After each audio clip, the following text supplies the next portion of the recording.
कुछ लोग मानते हैं कि भगवान सब जगह है, प्रत्येक मनुष्य में नहीं बल्कि प्रत्येक जानवर, प्रत्येक पेड़ पौधा, हर कण में भगवान विद्यमान है। जैसा कि हमारे शास्त्रों एवं पुराणों में भी कहा गया है, भगवान हर जगह है।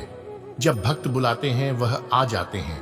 कुछ निराशावादी व्यक्ति है जो भगवान को नहीं मानते हैं। वह हमेशा बोलते हैं भगवान दुनिया में है ही नहीं, भगवान है तो उसे बुलाओ, भगवान दिखते कैसे हैं, भगवान रहते कहाँ हैं, इत्यादि। जैसा कि आप जानते हैं कि सफलता प्राप्त करने के लिए विश्वास होना बहुत जरूरी है। बिना विश्वास के कोई भी सफलता प्राप्त नहीं की जा सकती है। महाभारत के युद्ध में अर्जुन को विश्वास था कि मेरे साथ भगवान श्री कृष्ण है, इसलिए मैं हार नहीं सकता हूं, और वह जीत गया। एक विश्वास के बल पर ही आप बड़े से बड़े लक्ष्य प्राप्त कर सकते हैं। जैसा कि आप जानते हैं, जिन्हें विश्वास है उसे दुनिया की सभी सुख प्राप्त होते हैं। जो भगवान को मानता है उसमें विश्वास रूपी शक्ति होती है। भगवान सब जगह है। एक सच्ची घटना, आपको सच्ची घटना बता रहा हूं जिसमें भगवान प्रकट हुए थे। टीवी सीरियल में आप देखे होंगे कि प्रहलाद की पिता हिरण्यकश्यप को मारने के लिए भगवान प्रकट हुए थे।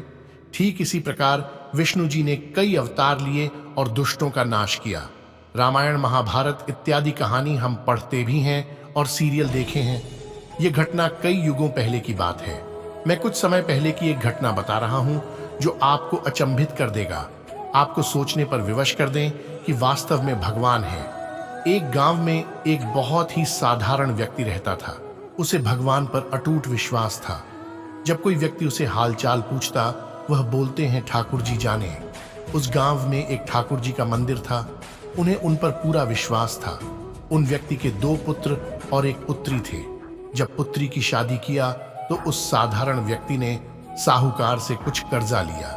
कुछ समय बाद दोनों पुत्र ने पिता को बोला, है ये लो पैसे, और साहूकार को देकर कर्ज से मुक्त हो जाओ। उस व्यक्ति ने जाकर साहूकार से कहा, ये लीजिए साहूकार जी, आपका मूलधन और ब्याज, और मुझे अपने कर्जे से मुक्त करा दीजिए। साहूकार ने एक पेज पर लिख दिया कि आपका पूरा कर्जा ब्याज सहित प्राप्त हुआ, आप कर्जा से मुक्त है। साहूकार ने उस व्यक्ति से पूछा, इस पर क्या लिखा हुआ? उस व्यक्ति ने कहा, मैं तो अनपढ़ हूं, जो लिखा है वह ठाकुर जी जाने। साहूकार समझ गया कि व्यक्ति बहुत सीधा है। उनके मन में लोभ आ गया। साहूकार ने उस व्यक्ति को कहा, अंदर जाकर एक गिलास पानी लेकर आओ। इसी बीच में साहूकार ने उस पर्ची को हटाकर एक पर्ची लिख दिया कि अभी मेरा कर्जा बाकी है। अंदर से व्यक्ति आया और पर्ची लेकर चला गया। कुछ दिन बाद साहूकार पैसा मांगने पहुंच गया। उस व्यक्ति ने कहा कि यह बात गलत है, मैंने आपको पैसा दे दिया है। मामला कोर्ट में चला गया। कोर्ट में व्यक्ति को बुलाया गया। व्यक्ति जोर जोर से रोने लगा और बोला कि ठाकुर जी जानते हैं कि मैंने उसको पैसा दे दिया। जज साहब ने पूछा, कोई गवाह है जिसने आपको साहूकार को पैसा देते देखा था? उसने कहा, हाँ ठाकुर जी है। ठाकुर जी ने मुझे पैसे देते हुए साहूकार को देखा था। जज साहब ने कहा, ठाकुर जी को बुलाया जाए। पुलिस वालों ने उस गांव में जाकर लोगों से पूछा, ठाकुर जी नाम का कोई व्यक्ति इस गांव में है, उसे कल कोर्ट में आना पड़ेगा। गांव वालों ने कहा, ठाकुर जी नाम का कोई भी व्यक्ति इस गांव में नहीं है, ठाकुर जी का मंदिर है। अब भगवान कैसे कोर्ट में पेश होंगे? अगले दिन अदालत की कार्रवाई शुरू हुई। जज साहब के बगल में खड़ा भक्ति जोर से बोला लगा, ठाकुर जी हाजिर हो, ठाकुर जी हाजिर हो। उसी वक्त एक बूढ़ा व्यक्ति सिर पर तिलक लगाए, चंदन का माला पहने हुए कोर्ट में आ गया। उस व्यक्ति ने कटघरे में खड़ा होकर बोला, सर मैं ठाकुर जी हूं, बताइए क्या बात है? जज साहब ने ठाकुर जी से पूछा, क्या आप इस व्यक्ति को साहूकार को पैसे देते हुए देखा था? तब ठाकुर जी ने बोला, हाँ जज साहब, मेरे सामने में इस व्यक्ति ने साहूकार को पूरे पैसे ब्याज समेत दे दिया था। आप साहूकार को यहां पर रोकिए और किसी व्यक्ति को साहूकार के घर भेजिए। साहूकार के घर में अलमारी नंबर 3 में एक फाइल है। उस फाइल के 22 में पेज पर वह पर्ची रखा हुआ है जिसमें लिखा है कि यह व्यक्ति ने ब्याज समेत पैसा दे दिया। वह व्यक्ति इतना बोलकर चला गया। कुछ देर बाद सिपाही वापस आया और जज साहब को एक पर्ची दी। यह पर्ची जिसमें लिखा हुआ था कि पूरा पैसा ब्याज समेत मिल गया। जज साहब ने कहा, ठाकुर जी कहां गए, उनको बुलाओ। ठाकुर जी दिखाई नहीं दिए। अगले दिन जज साहब उस व्यक्ति के गांव गया। पूरे गांव में खोजा गया। सभी व्यक्ति ने कहा कि वह वृद्ध आदमी इस गांव का नहीं था। जज साहब समझ गए वह वास्तव में ठाकुर जी यानी भगवान ही थे। जज साहब उसी वक्त अपने पद से इस्तीफा दे दिया। जज साहब भारत के सभी मंदिरों में घूम घूम कर उसके दरबार पर मिट्टी को अपने सिर में लगाते थे, किसी मंदिर में बैठते नहीं। जज साहब कहते थे, हमने भगवान को अदालत में बुलाकर खड़ा किया था, फिर मैं किसी मंदिर में कैसे बैठ सकता हूं। इस तरह जज साहब काफी बदल गए। यह कहानी सच्ची घटना है। यदि आपको भगवान पर विश्वास है तो वह जरूर आपको बुरे वक्त में काम आएंगे।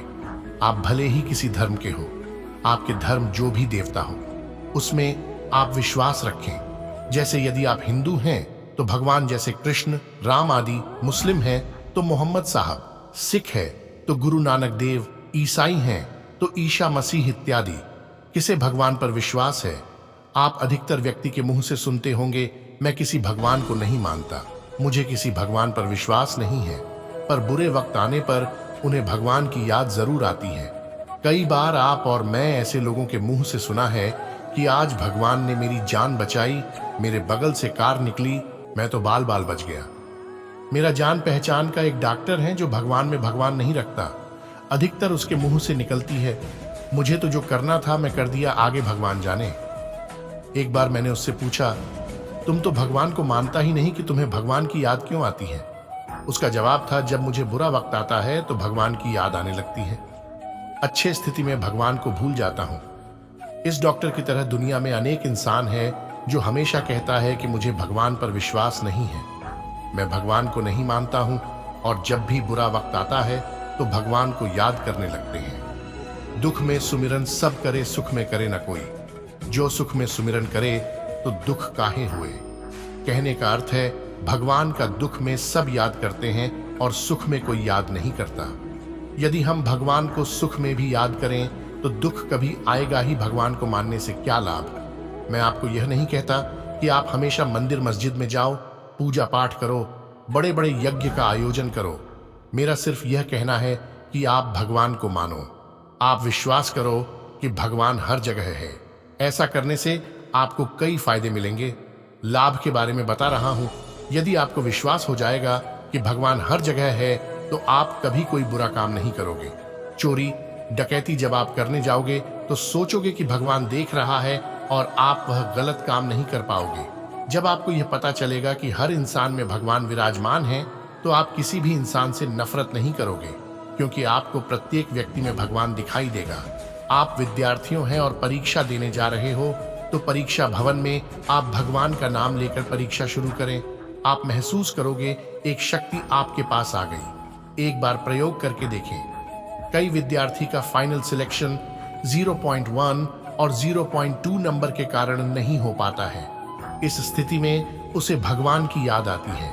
यदि आप भगवान को पहले ही याद कर ले तो ऐसा नौबत नहीं आएगा।